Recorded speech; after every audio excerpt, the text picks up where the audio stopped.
Okay, g'day everybody. I hope we're all doing well today. Today, I want to talk about friends right now. I want to talk about a specific incident that happened back in the 90s. This is before I transitioned, before I went on hormones, before I did anything. I was friends with a trans girl, or trans woman, I should say, because she was in her mid-30s. Um, and this person had been, all her life, had been interested in guys, so even before she transitioned, she was gay. So she used to, from the time she turned 18, this is what she told me, she'd been going to gay bars and everything like that. She told me, this is a story that she told me, I actually feel now it was actually incorrect. It was a lie, it was to big note herself or something like that. Now I'm not going to tell you who the actor's name was. I'm going to respect their privacy because I can't actually clarify to know if it was true. But she told me this actor used to go into gay bars and proposition all the gay men for well yeah for certain issues. Um, Now I believed this friend at the time because I thought there's no reason for her to lie to me, and at the time I was a naive piece of garbage, so I was stupid. I didn't know any better. I was unemployed. I was whatever I was doing, sort of thing. I was, I can't think what I was doing at the time.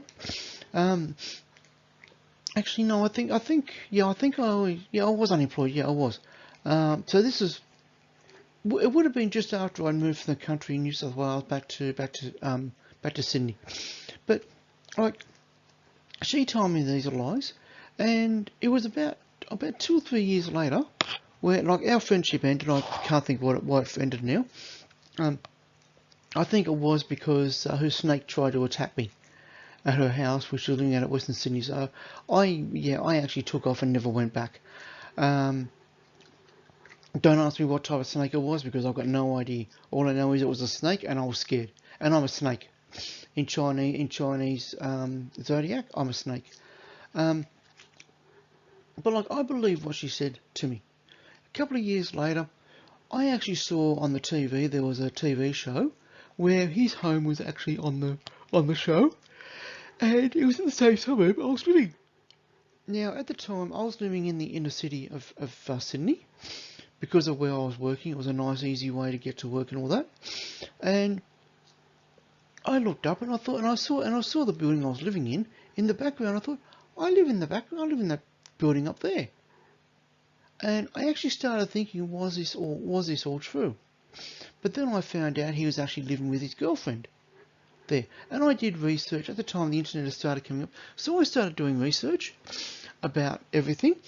And lucky we actually went to some of the same shops, so I was able to sort of put two and two together to find out no, he wasn't gay, and he's a very macho man. He's very alpha male, and I believe he's a very nice guy. But like, I don't believe what was said to me by this other particular friend. Why she said it, I don't know, and I'll never know. To be honest, I don't even know what her name was now, and I really don't care. But like, it just annoyed me where I got lied to by this friend. Now, other people, they will lie. Friends, true friends, true friends will accept us for who we are. They will support us in every way, shape, and form. And that includes in our musical choices, our clothes, our food, whether we want to smoke, drink, consume alcohol, who we want to date, who we want to have as friends. Because like, just because you've got a close friend doesn't mean you've got to spend 24/7 together. You are allowed to have other friends because not every single friend can actually meet all your friendship needs. Well, it might be you might have a friend who's okay, you've grown up together, you've been to school and everything like that, been supportive and everything like that. But you might meet somebody else who's totally out of your age range, who you think I get on with this person, I can learn from them. But then your friends will be, hang on, this older person, they're up to no good. without any proof or anything like that, and they will actually get into your ear. This has actually happened in the past. This has actually happened to me. Same thing is back in the 80s when I was going to transition the first time. I had an amazing boyfriend who was at the time 36 years older than me. He was actually going to give for my 21st birthday. He was going to pay for my gender surgery, and I thought that's great, fantastic. His offspring. Now he was actually wealthy. He'd retired not too long beforehand. His offspring decided that I wanted their inheritance. And they did everything they could to split us up, and they did it. Anytime I would call him, I would always get one of the offspring who would say, yeah, I'll give him a call. He never called me, that I'm aware of. Now, I really got upset about that because I actually loved him. He was the only man that I really could have had a relationship with. But they were purely selfish and greedy because they made assumptions about me. They never met me. They never ever met me. I met other parts of his family, which were fantastic, and they were great. They were supportive, and they tried telling these offspring.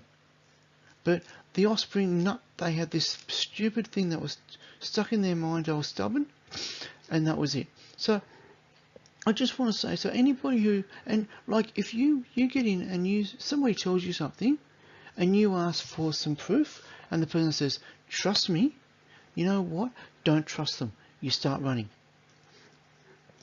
Because when people say something, when they've got a claim about something, and they can't provide any written documentation, any proof, from numerous sources, not just one source, from numerous sources that are reputable, start running. Because I've had that in the past before where people have said, trust me, I've believed them, and now I know that what I was told was a lie. And especially when it comes to my super amazing first girlfriend, Claire Bear, there were things that I was told where I found out later on, after she passed away, that they were lies. And I actually resented the person because of that, but I won't go into that. So I just wanted to say this to you all. So I just want to give you all a heads up. And please, just be careful with people. Just be careful, like I am. I'm very careful with what I say, and especially people I work with. Luckily, I'm not working at the moment because of medical issues, but with people you work with, be careful what you say to them, because they might act like they're your friends, but the thing is, they'll stab you in the back. Happened to me in my last job. It's one reason why I lost my job, because something I said to somebody who I thought I could trust, they went and breached my privacy, and I lost my job only a few weeks later. That was in combination with a few other things, but I was really upset about it. So anyway, thank you for watching. I'm sorry about rambling on, and I will talk to you all soon. Bye.